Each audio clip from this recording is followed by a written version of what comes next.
Wesh les gens, c'est Revive, bienvenue dans cette nouvelle review de Stone Ocean.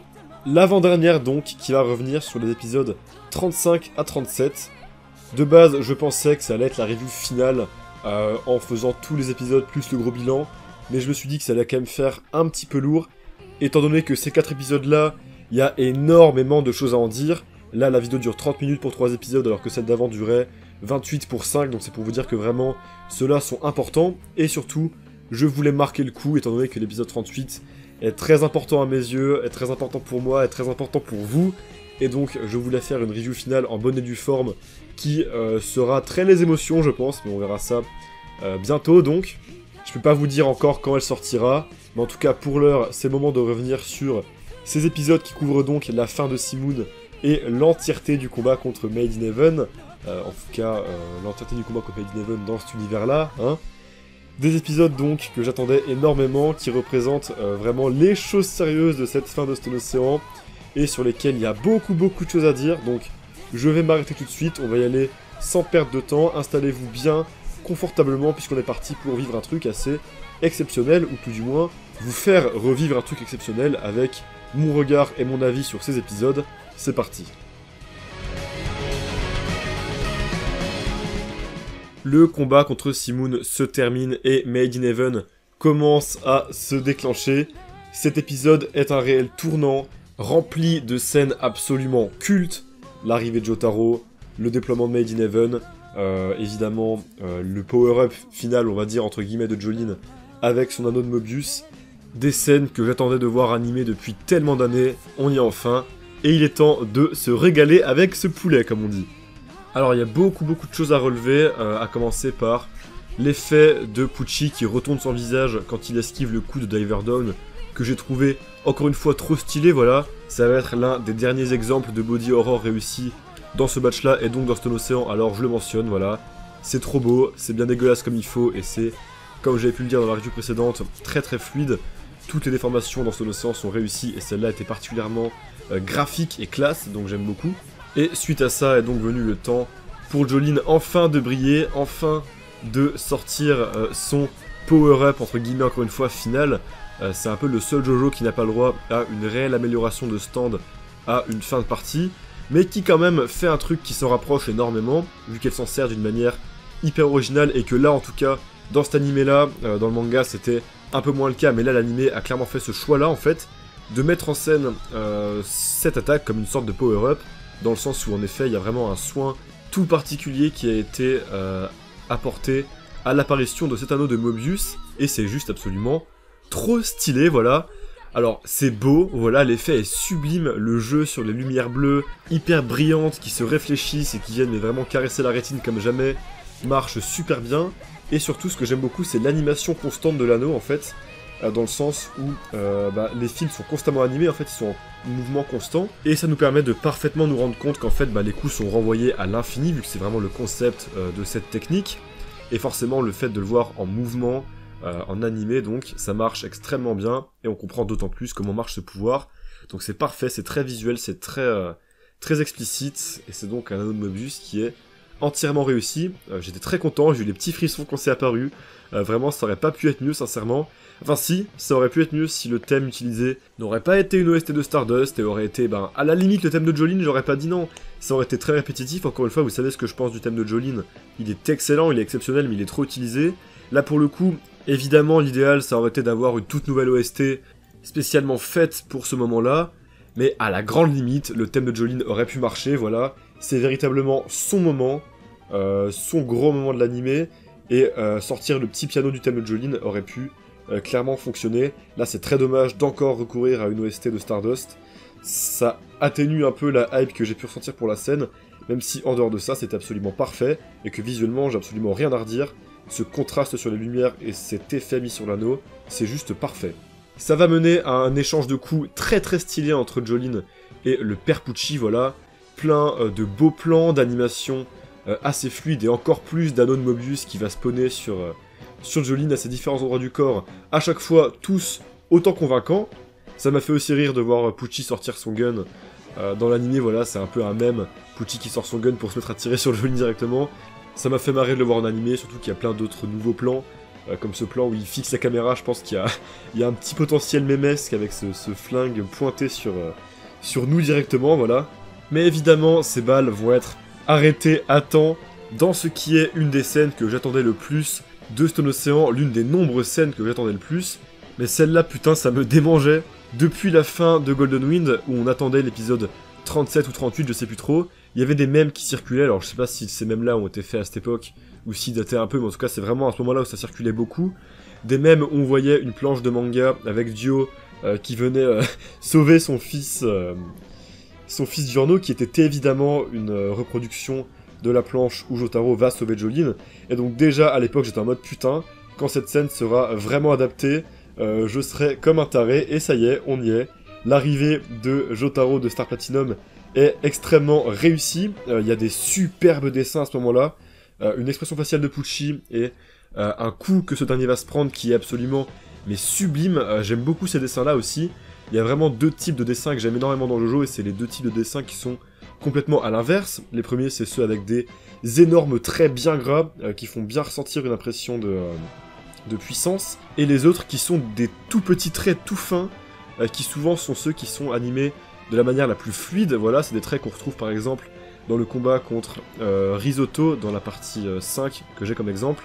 Là, des dessins faits de cette manière, on en retrouve beaucoup dans cette scène d'apparition de Star Platinum, surtout sur Pucci. Je pense que c'est le style particulier d'un animateur de David Production, mais malheureusement j'ai pas fait de recherche à son sujet. S'il y en a qui le connaissent, écoutez, je suis preneur, mais en tout cas, j'adore profondément ces dessins. Et cette arrivée de Jotaro, en tout cas, cet arrêt du temps était monumental, bordel de merde, les frissons que j'ai eu. Ils nous ont sorti le thème de Stardust, et là, bordel, encore une fois, comme j'avais pu le dire dans le batch 1, il me semble, j'ai du mal avec la réutilisation des OST de Stardust, mais quand il s'agit de mettre en scène Jotaro, c'est entièrement pertinent, et là oui, les frissons ont marché. Entendre le thème de Stardust, le thème de Jotaro, au moment où Jotaro arrive, ça marche du feu de Dieu. Malheureusement, ça aurait plus marché si l'anime abusait un peu moins des réutilisations d'OST, mais ça fait toujours son petit effet, et c'est vraiment dans ces moments-là où réutiliser des vieilles OST, c'est parfaitement pertinent. Je tiens à dire en tout cas que j'aime énormément les couleurs du The World, ce ton un peu bleuté qui est assez différent de l'effet que ça avait dans les anciennes parties. Là c'est bien plus clair, j'aime énormément ça, voilà, c'est je pense le plus bel arrêt du temps, le plus bel effet d'arrêt du temps de tout l'anime Jojo. Et donc ce que j'attendais particulièrement au-delà de cet arrêt du temps, c'est bien sûr la frame, la fameuse frame de la planche dont je vous parlais juste avant, où Jotaro tient Jolyne. Et malheureusement, c'est un peu dommage, mais je suis pas fan de la frame. Alors, je pense déjà qu'un plan un peu plus large pour son apparition, où on verrait un peu plus le corps de Jolyne et Jotaro, aurait plus fonctionné que ce plan finalement très resserré. Voilà, je pense qu'un plan large et ensuite un zoom sur la tête des deux aurait plus fonctionné à la manière du travelling qu'on avait sur Pucci dans l'épisode 34, avec les frames de Grande Guérilla. Et si c'était que ça encore, ça irait, mais malheureusement, je trouve Jolyne particulièrement moche dans cette frame. Alors je pense que c'est volontaire, je pense que c'est le style d'un animateur, mais reste que j'ai énormément de mal avec la gueule de Jolyne. Jotaro ça va, voilà, il est beau gosse comme d'habitude, pas de soucis sur ce Jotaro là, mais j'ai énormément de mal avec la Jolyne, et ça fait que j'ai pas été aussi hypé que je l'aurais voulu lors de l'apparition de Jotaro et lors de cette frame là. C'est un petit peu dommage, mais voilà, mis à part ça, c'était une apparition exceptionnelle. Le thème de Stardust, les dessins de Pucci monumentaux, l'arrêt du temps plus beau que jamais. Mes frissons ont quand même été là, voilà. Et si le visage de Jolyne est corrigé lors des Blu-ray, la scène serait définitivement parfaite. Donc écoutez, j'ai l'espoir.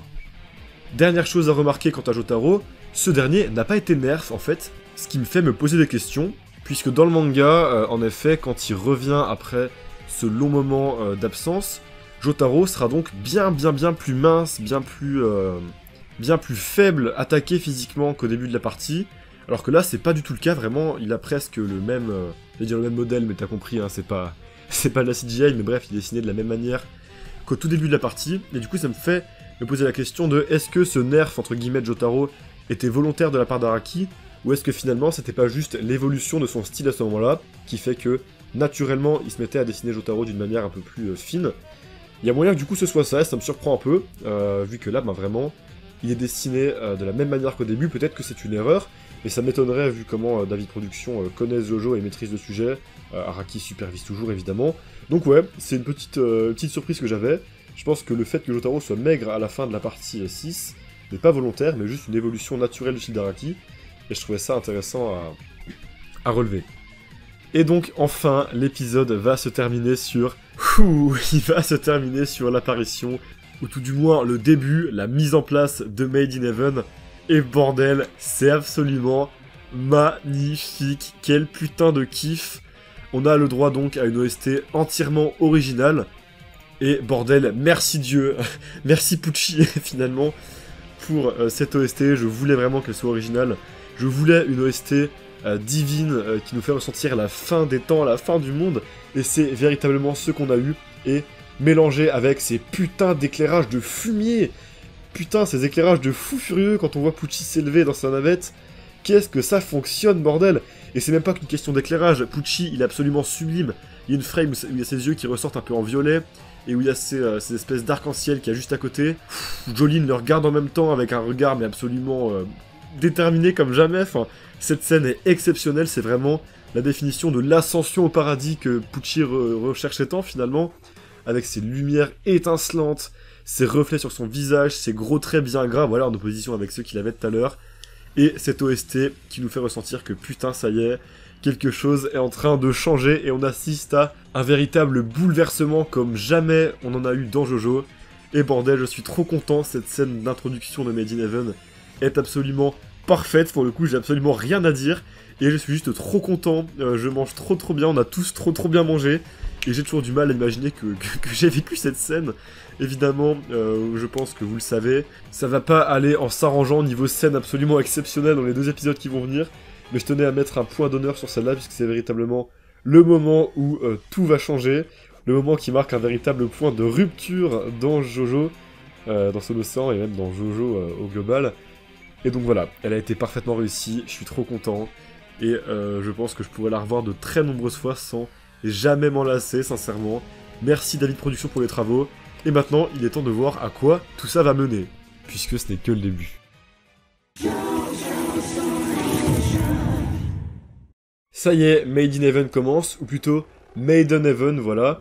Alors, Made in Heaven, vous savez très bien ce que je pense de ces noms, qui gardent la même consonance. Et je pense sincèrement que celui-là est le pire. C'est immonde, voilà, Made in Heaven, ça n'a absolument aucun sens. Alors oui, la sonorité est gardée, on est content, mais Maiden, ça veut dire servante, ça n'a aucun sens, voilà, c'est juste complètement nul en termes de signification.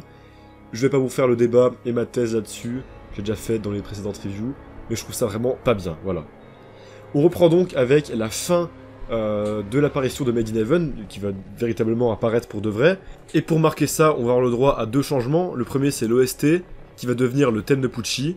Je trouve ça parfaitement cohérent, on a eu le droit à l'OST divine au moment où il apparaissait dans l'épisode 35. Maintenant on reprend, on te met l'OST de Pucci pour bien renforcer le charisme du type et nous faire comprendre que c'est bien son stand quoi, enfin bref, je trouve que ça marche bien, voilà, c'est un très bon choix de mettre l'OST de Pucci à ce moment-là. C'est une OST qui est culte, certainement l'OST la plus réussie de Stone Ocean avec le thème de Jolene, donc il fallait vraiment la mettre pour le véritable moment fort de Pucci, donc parfaitement content là-dessus. Et donc deuxième changement sur les éclairages qui passent d'un espèce d'arc-en-ciel divin à des lumières très vives, très vertes, finalement. Pour l'apparition de Made in Heaven, je pensais que l'apparition de Made in Heaven allait également se faire dans les lumières divines, comme on l'a eu pour l'épisode d'avant. Mais là, c'est ton vert, ça marche, mais du feu de Dieu, puisqu'en effet, Made in Heaven est absolument sublime. Voilà, il est exceptionnel. Cette apparition, elle est folle de la sortie de la main de Anasui à son dévoilement complet avec la pose de Pucci derrière. Waouh, il est magnifique, les couleurs sont belles, les katakana sont sublimes, les couleurs sont exceptionnelles. Bordel de merde, Made in Heaven est resplendissant. Je suis désolé, là je suis vraiment dans l'émotion, je commence à avoir mes yeux qui se mouillent tellement je suis heureux, bordel de merde, vous vous rendez pas compte d'à quel point voir Made in Heaven en animé après tant de temps, ça m'a fait un effet, mais alors, monumental, et la scène elle est juste, mais parfaite. Encore une fois, une scène que je pourrais me remater en boucle, mais tellement de fois. Bordel que c'est beau, bordel que c'est bien mis en scène, et bordel que c'est impactant. Merci David Production, bordel. Après l'apparition de Made in Heaven, on va voir d'autres nos persos qui vont se réveiller un peu à la manière de Requiem. Finalement, je trouve qu'on a une vibe très similaire à ça. Et là, c'est encore une fois très très bien retranscrit, ce côté petit calme après l'apocalypse, mais qui va tout de suite remonter en flèche avec donc ce ciel qui va commencer à s'accélérer. Là, c'est absolument magnifique, il y a des effets sur les nuages qui descendent, qui remontent, qui passent à toute vitesse, et de changements de couleur au sein du ciel qui sont absolument saisissants. Voilà, c'est très très beau. Ça, c'est typiquement le genre de scène qui en animé fonctionne super bien, et là c'est encore une preuve de ça. David Prod ont parfaitement géré ce moment-là, et on ressent encore une fois cette idée d'apocalypse sur Terre. Ce qui va venir évidemment accentuer tout ça, c'est toute la scène où le monde part en couille, enfin les nombreuses scènes finalement où on voit le monde partir en couille. Le tout se fait avec un ciel au ton crépusculaire qui marche extrêmement bien, et surtout avec une OST qui est sacrément inattendue, voilà. C'est assez surprenant d'avoir une OST de ce genre-là au moment de Made in Heaven. Un peu genre électro, qui peut paraître anodine comme ça en dehors du contexte, mais qui, mise avec Made in Heaven, je trouve, a un effet particulièrement inattendu, mais assez exceptionnel en réalité. Ça fait monter une certaine pression, et ça nous montre un peu un certain dérèglement du monde, et je trouve finalement que c'est super bien adapté comme OST. C'est clairement un choix audacieux, ils auraient pu partir encore une fois sur une OST un peu type Requiem / Divin, mais un truc comme ça, qui un peu accélère en même temps que le temps finalement. Je trouve que c'est super cool, clairement un choix audacieux qui paye quoi. Après cette scène, le ciel va donc atteindre sa forme finale pour le combat, on va dire, avec cette nuit, voilà, cette nuit complète, étoilée, très très belle d'ailleurs, et Anasui qui va donc faire sa demande à Jotaro, voilà, est-ce que tu pourrais me laisser épouser ta fille? Une scène très très belle, voilà, où toute l'équipe va s'échanger des mots pour se motiver et préparer un plan avant d'affronter Pucci. C'est une scène qui, évidemment, dans la symbolique, veut clairement dire que, ouais, voilà, ils sont tous ensemble, ils savent très bien qu'ils ont très peu de chances d'en réchapper, et donc Anasui fait sa dinguerie en demandant ça à Jotaro. Ils se disent un peu tout ce qu'ils ont à se dire avant de commencer le combat, au cas où personne n'en réchapperait, tout en quand même essayant de mettre un plan en exergue, de préparer un plan pour, pourquoi pas, venir à bout de Pucci en se basant sur le Star Platinum. C'est donc une scène qui est très importante, qui marque un dernier moment de relâchement, de calme un peu avant que tout parte en couille et que ça amène à ce que vous connaissez. Fallait donc qu'un certain soin soit apporté à cette dernière-là. Alors écoutez, c'est plutôt cool. Il y a une ancienne OST qui est réutilisée, alors je sais plus si elle vient de Stardust ou de Golden Wind. J'ai un petit doute sur Golden Wind, et j'ai un petit doute si c'est exactement la même OST qu'on a en fond, ou si c'est un petit remix. J'ai un doute sur l'OST, je sais que je la connais, je sais plus si elle vient de Stardust ou de Golden Wind, et si c'est exactement la même. Toujours est-il que voilà, c'est une ancienne OST, vous savez ce que j'en pense. Mais pour le coup, dans un contexte pareil, où c'est la dernière fois, le dernier moment, où les persos échangent tranquillement, mettre une OST émouvante qui fait un peu allusion au passé, je dis pourquoi pas, voilà, pourquoi pas, je tolère pour cette scène. Enfin bref, ça y est, c'est terminé, c'est le début du combat final, le début de la fin, avec l'attaque de Pucci, que je pourrais résumer en un mot, absolument glaçante. Ça fait peur, c'est terrifiant, ce putain d'effet de catapulte depuis l'arbre, plus les sound effects de Made in Heaven, qui sont mais absolument terrifiants, voilà, cette accélération constante qu'on ressent parfaitement dans le sound effect, elle est absolument incroyable, et tout ça sera bien évidemment sublimé par un effet fou sur Pucci avec ses lignes de vitesse absolument transcendantales, bordel, c'est magnifique. Si on combine les sound effects avec cet effet de vitesse sur Pucci, on se retrouve avec un antagoniste mais qui a l'air complètement inarrêtable dans sa forme Made in Heaven. On sait pas où il se trouve, on sait pas où il est, il se déplace à toute vitesse, et on ressent plus que jamais qu'il se déplace dans le temps accéléré, en fait, cette impression d'espèce de dimension parallèle dans laquelle il est, qui est dans le temps accéléré, elle se ressent mais d'une manière absolument exceptionnelle dans cet animé, et wow, mais quel effet de fou! Ça va surtout être dans l'épisode d'après où on va bien profiter de cet effet de malade sur Pucci avec une scène en particulier, mais là déjà ça commence très très bien, aussi bien en animation qu'à l'arrêt sur certaines frames, c'est magnifique et ça donne une grandeur, une prestance absolument monumentale à Pucci, et c'est juste parfait, voilà, cette violence qui va soudainement couper court à la dernière petite scène de tendresse qu'on a eue, c'est absolument brillant, et c'est une superbe manière de mettre fin à cet épisode qui était définitivement dantesque, bordel. On arrive à l'épisode qui fait mal, l'épisode que chaque fan de JoJo ayant lu le manga redoutait le plus à cause de sa scène finale. Mais ça y est, il est là, il est temps d'en parler. Et j'ai toujours du mal à réaliser que je suis en train de faire une review de Made in Heaven en animé. C'est toujours très difficile à concevoir pour moi.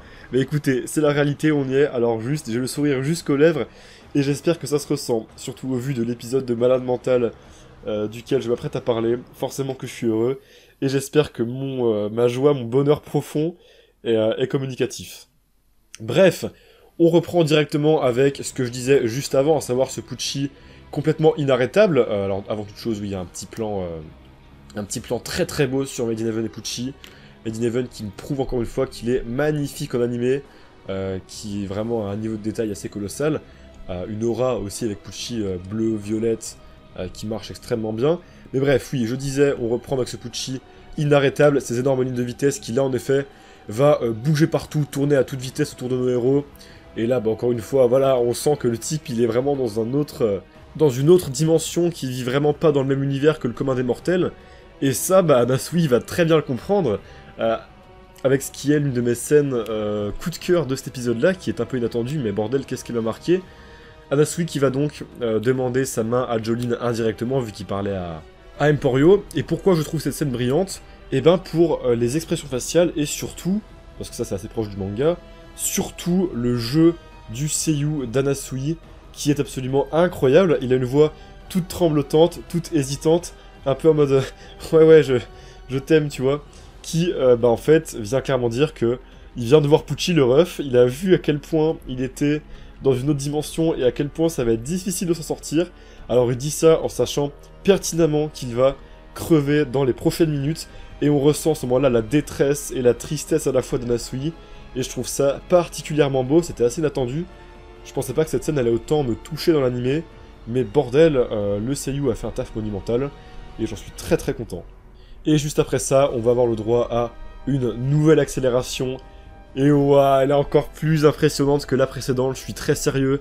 Les couleurs du soleil et les couleurs des nuages à ce moment-là, mais ouah, il y a un putain de plan où ils sont dans l'eau, on voit tout ça qui se reflète dans l'eau, mais ce plan est vertigineux, c'est absolument magnifique.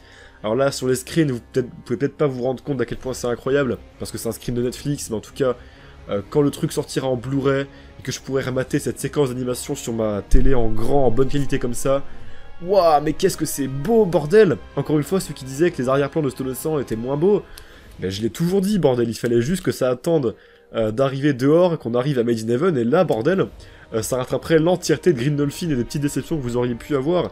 C'est absolument sublime, putain de merde. À côté de ça, pour cette accélération, on a encore le droit à des plans sur des humains random, toujours très très bien mis en scène, notamment la montre qui va tic tic tic très très fort avec les petits katakana qui se sont placés juste à côté des aiguilles pour un peu localiser le bruit à un endroit en particulier. Ça, c'est vraiment un des trucs que j'aime énormément dans Stone Ocean, c'est particulièrement réussi.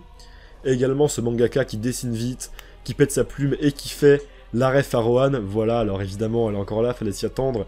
Évidemment, une petite pensée à ceux qui ont découvert avec Netflix, sans savoir qu'il y a d'autres parties, pour qui Rohan, eh ben, c'est seulement le mec des OAV. Ces gens-là ne sont pas au bout de leur surprise quand ils verront la fin du dernier épisode, mais on aura le temps d'y reparler. Donc je suis content que la ref soit là, mais j'avoue que mis dans le contexte de Netflix, ça m'a un peu fait rire quand même. Mais bref, là ça y est, les trucs légers c'est terminé.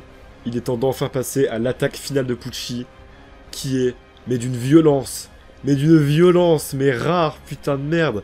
Déjà, ce que j'aime énormément, c'est, alors ça change pas du manga, mais le voir en animé, ça marche très très bien, c'est de voir que cette attaque-là, elle se fait pendant l'aube, finalement, avec des tons très très clairs qui viennent un peu contraster avec le fait que le type fait peur, mais qui aussi à la fois sert parfaitement le propos de la création d'un nouvel univers, voilà, de la fin des Joestar.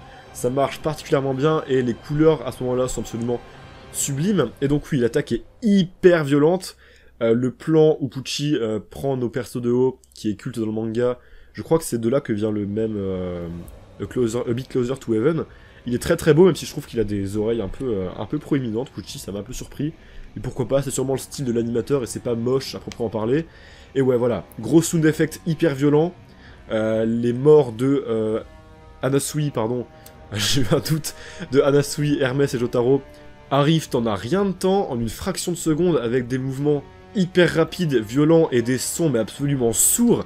Et bordel, oui, c'est évidemment ce qu'il fallait faire pour cette mort-là, pour ces morts-là, puisque ben, leur principal propos c'est qu'elles sont hyper brusques, et putain, à l'époque, quand tu lis ça, tu vois sur une planche la mort de 2 persos en même temps, et là, c'est encore plus impactant que dans le manga à cause de tout ce que j'ai pu vous dire, enfin, grâce à tout ce que j'ai pu vous dire là, en termes de sound effect et de violence de par la mise en scène, ça marche super bien.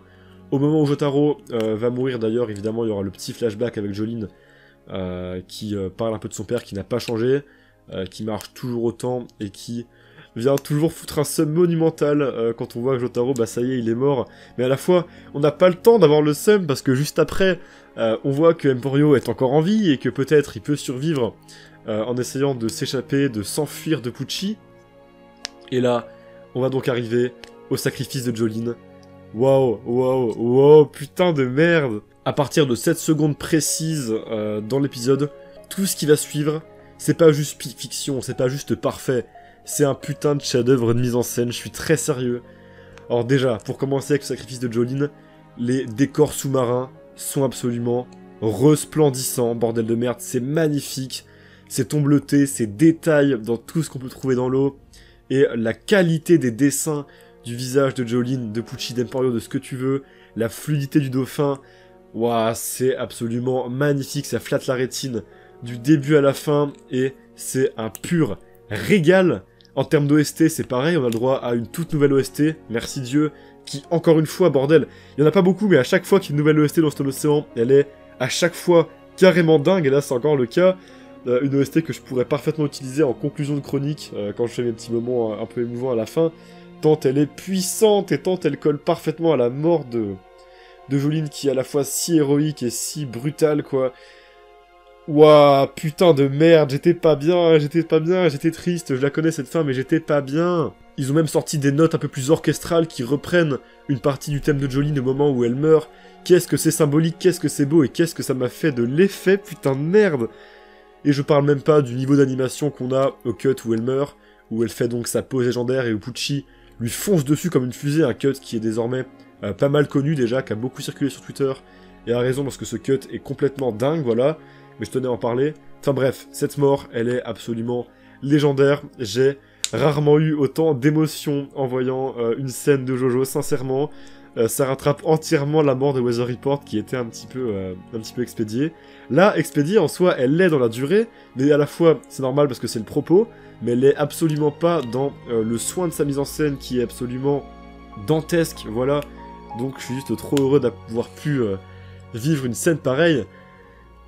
Et évidemment, le truc c'est que c'est pas fini, puisqu'après, ben, ça va être le reboot. Ça va être le reboot de Made in Heaven qui va se déclencher. Enfin, le reboot, putain de merde, vous vous rendez compte, je parle du reboot de Made in Heaven en animé. J'ai toujours pas intégré ça, mais bref, on va quand même en parler.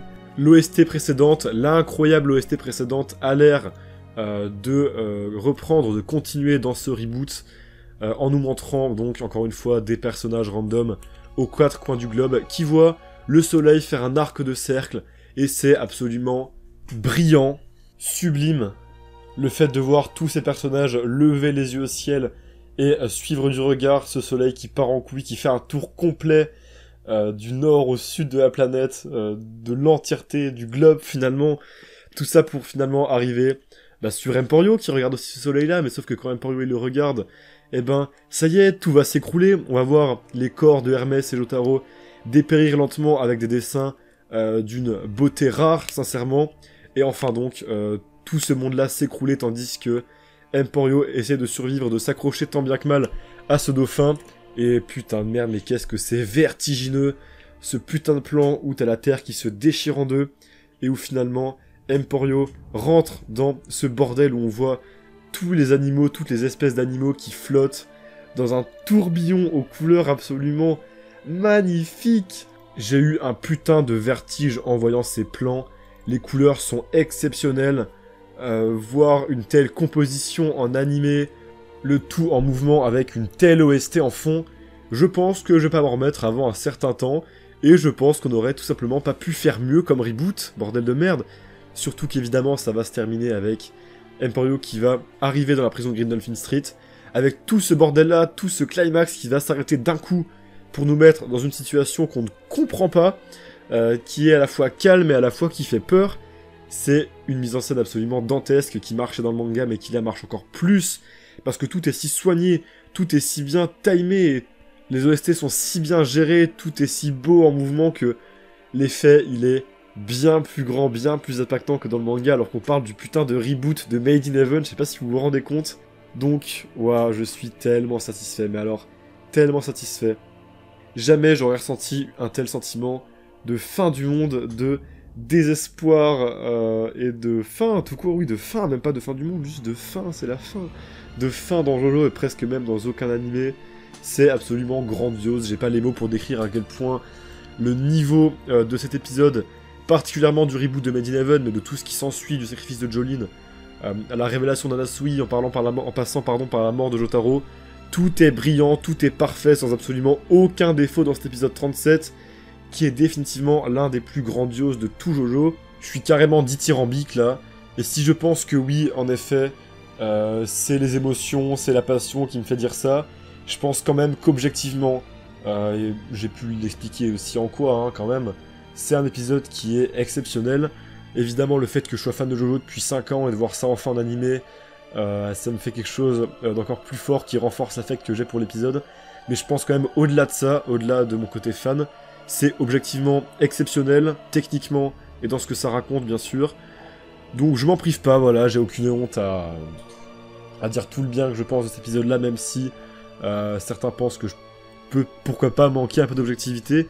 Mais j'ai en tout cas très très envie de voir vos avis sur ce déclenchement de Made in Heaven dans les commentaires, voilà, je pense que ça va faire un petit oui global pour tout le monde. J'ai vu personne critiquer Made in Heaven, donc je pense que tout le monde a été entièrement satisfait par ce reveal, mais voilà, je me sens obligé de me justifier tellement je suis en train de dire que c'est exceptionnel, mais je le pense sincèrement, et je pense sincèrement que ça l'est, voilà, c'est tout ce qu'il faut retenir. Donc voilà, merci David Prod, je suis très très heureux d'avoir pu vivre ça, il va falloir du temps pour m'en remettre évidemment, mais ça sera avec un immense plaisir que je revisionnerai ça une fois que j'aurai un peu digéré le tout, pour enfin me rendre compte que oui, j'ai assisté à Made in Heaven. Mais voilà, c'est tout pour la review de cet épisode 37. Merci David Productions. Et ouais, c'était quand même quelque chose de très très fort, putain. Et bien voilà, cette review des épisodes 35 à 37 de Stone Ocean est désormais terminée, j'espère qu'elle vous aura plu. N'hésitez pas à me donner votre avis sur cette dernière et sur les épisodes en commentaire. Des épisodes assez impactants quand même, donc évidemment, voir votre avis m'intéresserait beaucoup. De ce que j'ai pu voir sur Twitter, c'était quand même assez unanime, mais avoir des petites confirmations ici, ouvrir des petites discussions, c'est toujours super intéressant. De mon côté, j'étais vraiment passé en mode Made in Heaven pour ces reviews. J'ai passé tout mon temps libre à taffer dessus, donc j'espère que vous les savourez comme il faut. Je suis vraiment embrasé par la passion comme rarement je l'ai été pour Jojo. En même temps, il faut voir ce qui se passe. On a le droit à Made in Heaven et à la fin de Stone Ocean en animé. Forcément, fallait s'y attendre. Il n'en reste donc plus qu'une seule qui sera l'habituelle review finale, comme j'ai pu faire pour Golden Wind il y a putain 3-4 ans. Et pour Jojo Lyon, il y a de ça plus d'un an. Je vais revenir donc sur le dernier épisode avec un petit bilan global de la partie, plus une petite outro avec les émotions, tout ça. J'ai beaucoup de choses à vous dire. Ça va être une vidéo très importante pour la chaîne et j'espère que vous serez là, voilà. C'est pour ça que j'ai préféré la faire en 2 parties, comme j'ai pu le dire au début de la vidéo. Je voulais faire une vidéo review finale dédiée au dernier épisode et à mon avis global. Donc voilà, je sais pas quand est-ce qu'elle sortira exactement. Dans l'idéal, j'aimerais la sortir le vendredi des vacances. Ça doit être le 16 ou le 17. Le 16 exactement. Donc on verra, n'attendez pas pour ce jour-là, je vais tout faire mon possible pour que ça puisse sortir à temps. Mais bref, ça arrivera. En attendant, j'espère que vous avez kiffé. Et n'oubliez pas que, plus que jamais, Jojo, c'est quand même vachement bien.